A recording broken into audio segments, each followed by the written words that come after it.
for me, like, acts of service is my love language. And so when people like do for me, help me, it just like feels so good.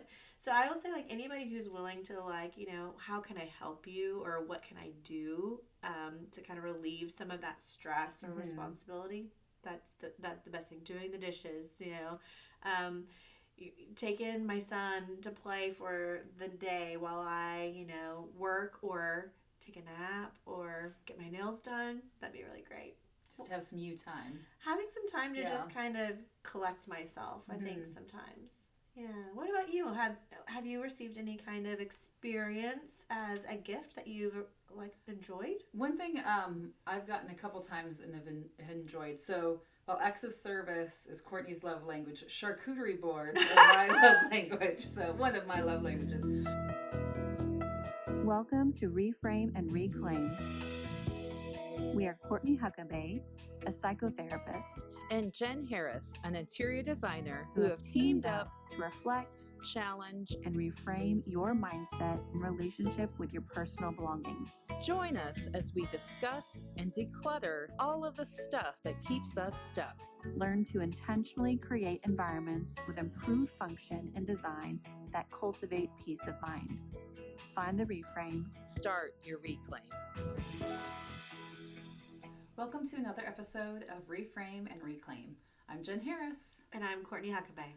And today we are kind of building on our last week's podcast. So we kind of talked about how people remember experiences more in their gift giving, and that creates nostalgia. We also discussed how you can, on average, receive 3 gifts that you're kind of like, meh, don't really need this, but thanks though. Thanks, but no thanks. So today we're going to be talking about and brainstorming new ways that you can give gifts of experiences that aren't taking up, more space in someone's home, possibly adding to the clutter. But how can you give the gift of time, give the gift of an experience that someone will really remember and cherish? So, Courtney, if you could have any experiential gift, what would it be, or what's been your favorite experience to gift to someone? Experience to receive, if it's possible, to freeze time and have time just to like veg out and relax. Like, I would love that. I do think some of the things that my husband is really good at is like, he's like, what do you want for whatever? And it's usually like, can you clean? Or can you repair something? Or can you do a special project that we need around the house? And for me, like, acts of service is my love language. And so when people like do for me, help me, it just like feels so good. So I will say, like, anybody who's willing to, like, how can I help you, or what can I do to kind of relieve some of that stress or responsibility. That's the best thing. Doing the dishes, taking my son to play for the day while I, work or take a nap or get my nails done. That'd be really great.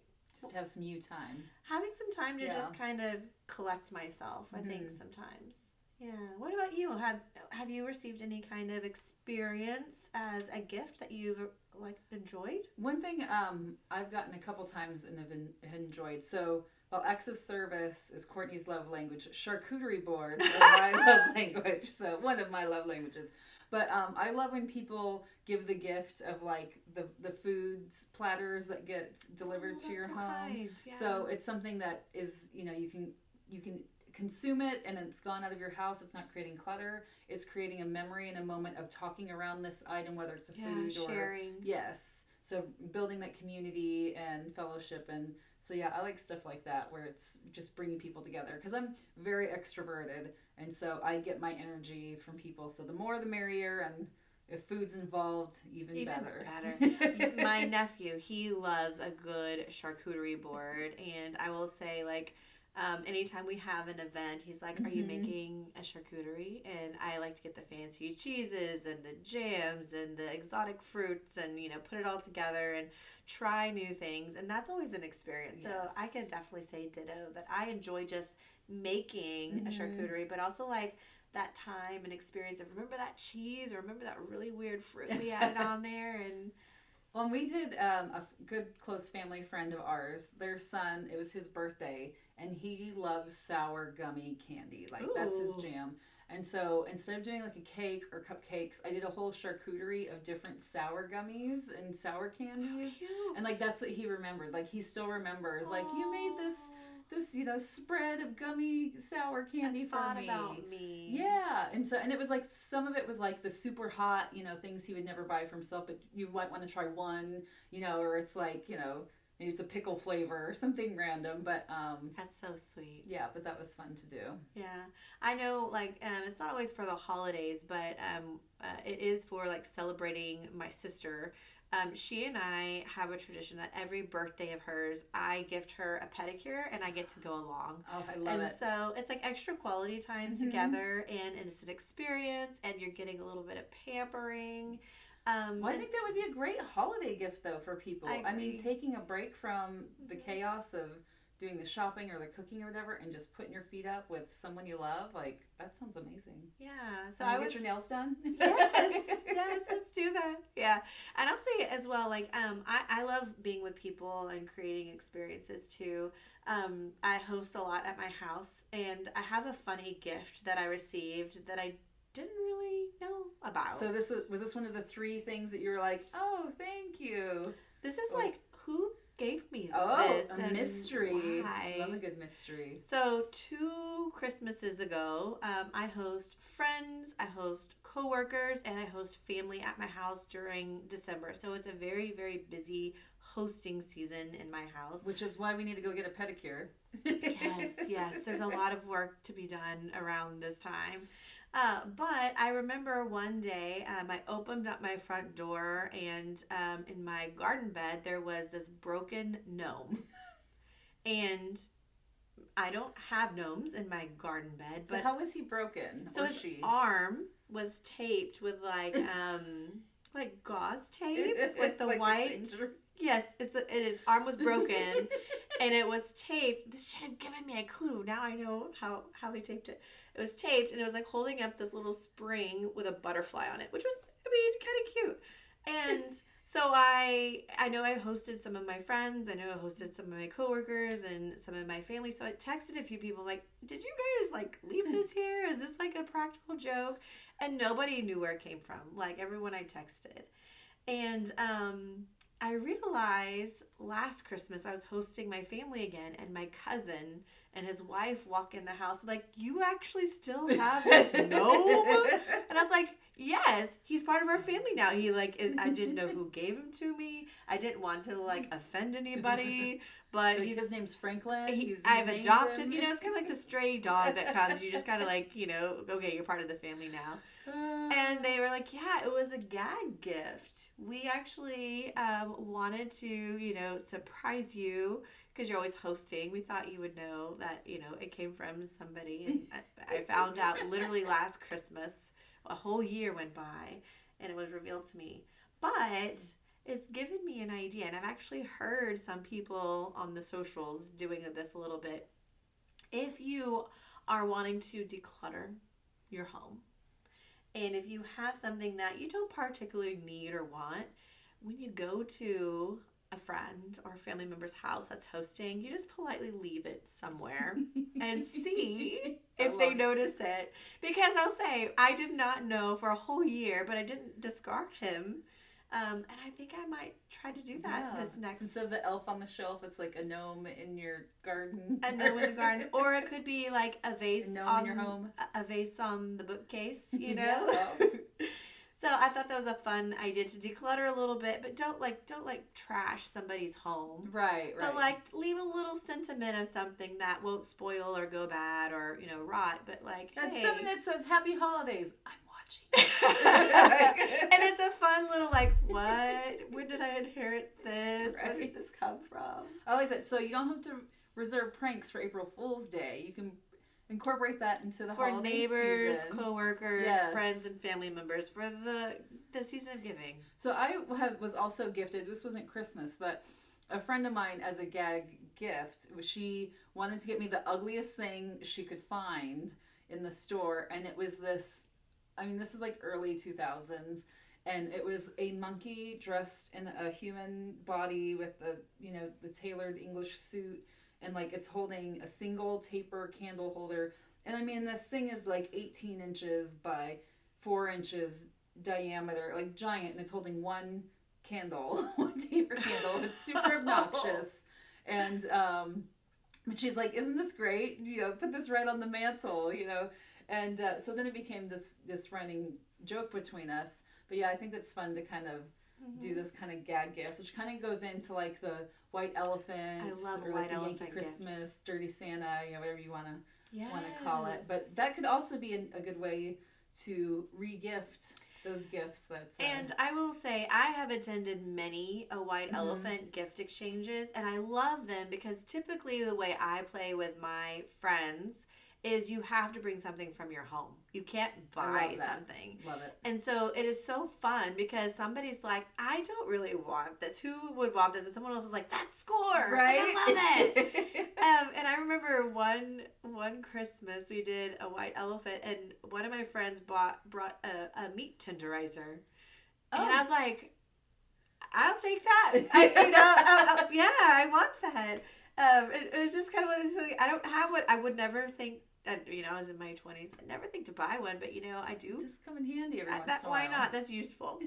So I can think of a few things. I don't know all. And my husband is actually part of a social club, and they have like this one gift that they always wrap and gift under the tree, and they do like this whole pick a number and you can exchange the gift so many times. And that gift is always there. And so you're like, oh, but if you get the gift, you can't give it away. Oh, but you have to hold it for a whole year and store yep. it for a whole year and rewrap it and hope somebody else picks up the gift. So it's kind of a fun way to do that. We had a group like that, but it was for our yearly fundraiser. And so you would bid on this little stuffed penguin that you would take to your home for the year. And so whoever bid the most money got to take it home. Oh, so that's like you wanted that penguin to take. I mean, it was still something that's like, where am I going to put this? And I've got to keep track of it. But it was just a fun little way to acknowledge whoever donated the most money. So. Well, and I do think, again, like things that you think about experiences, right? So like instead of like the gift, it's kind of fun of like something that the white elephant, something I don't really want, but maybe, it's kind of fun to say I got rid of it. And then if you get something you don't want, you're like, it's not a big deal to like also get rid of it. And that can be fun, and it can create humor and, excitement and disappointment and all the mixed bag of emotions that come, but also isn't a huge financial investment. Yes. And, those memories, I remember that meat tenderizer. So thanks. Thanks, Scott. Yeah. Nice. But yeah, along with experiences, again, I think food is a really great one. Something that comes in your home and goes out, or like for kids, maybe it's new art supplies or something like crayons that they can use and then it goes away. So it's not something that lives in the home all the time, taking up, it's not a giant, car or something that takes up. Yeah, trying to find more real estate to keep and store and maintain an object. And again, maybe it's not the art supplies. Maybe if they really like art, you take them to a museum, as an experience, or take them to the zoo. Art lessons. Or art lessons, right? Yeah. I know that we've asked a lot of our family members to give experiences for our son. He has so much wonderful blessings in life. One year, a zoo membership, swimming lessons. Another year, a special date time with grandma, grandpa. That's kind of fun. Or going to get ice cream. And so those kind of things that are so simple and small, but we've kind of created that as a fun time or an experience together. It's like sharing that moment or having that memory. Yeah. And even like with the drawing, like you can even in the card, just copy like a QR code to a YouTube video, something like, here's how to draw something, and you can draw it together, or you can package that with, a sketchbook with pencils, or, things to try to find ways to be creative, or it's like, here's how you build a fairy house outside, or get some sticks. So kind of broadening a kid's view of what they can do with the same items they already have, or things found in nature. Expanding their experience and confidence and abilities.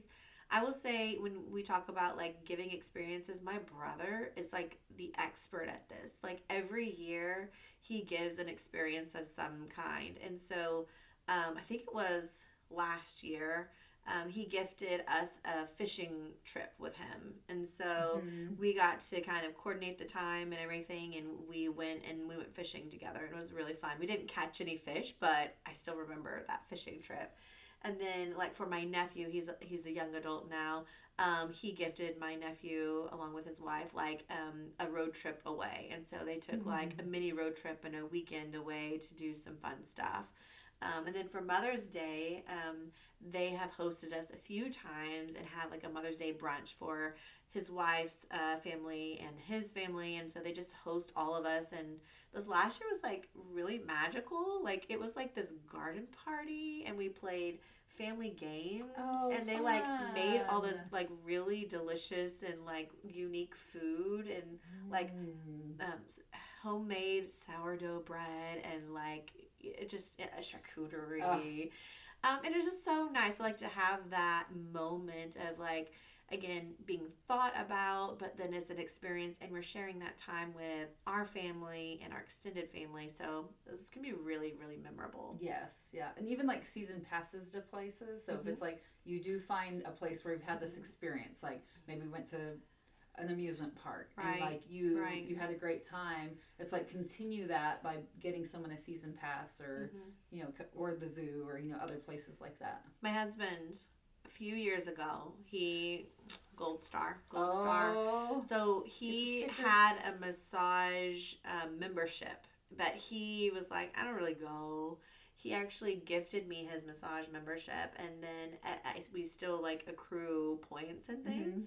And so when he gave it to me, it had, like, so many services already packaged in. So I was able to go get a massage and get a facial and get stretching and get an extra long massage. And I still have that massage membership. So very thoughtful and kind. And again, that kind of like, let me do something for you. Let me help you and take care of you. So I think also too, like, for me as a parent, like for kids, right? They don't have a lot of money. Like, we always give our boys like some money to go buy your brother something or buy the family member something. But I know for me, like, all those homemade things are always mean way more. Like, it's a popsicle stick with some marker colored on it. But I'm like, oh, it's amazing. my son, he's only 4, so he hasn't made me a whole lot of homemade things yet. But my nephew, we just started decorating for Christmas this weekend. And I have put up his ornaments, his popsicle stick painted snowman face ornament that's on my tree, and then the globe that's painted white on the inside and some markers on the outside to be another, you know, Christmas ornament. Like, those things I will always and forever cherish. So I'm there with you. Like, something that's homemade or handmade. And it doesn't take up a lot of space. It just goes up on my Christmas tree and has a very special place on my Christmas tree every year. And another thing we do, this isn't with Christmas, because like we have family friends who we're usually so chaotic during the holidays, but we get together every New Year's.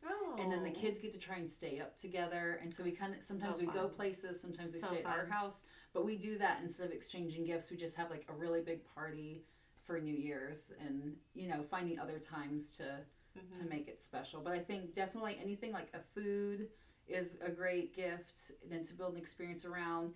Even coming up with a new tradition where it's like, hey, we're going to go camping in the backyard and, you know, let's see if we can spot anything in the sky, or, you know, maybe it's a different place where you're sleeping on Christmas Eve, or try to stay up as late as you can on Christmas Eve, or, I think you can come up with lots of different ideas. Yeah.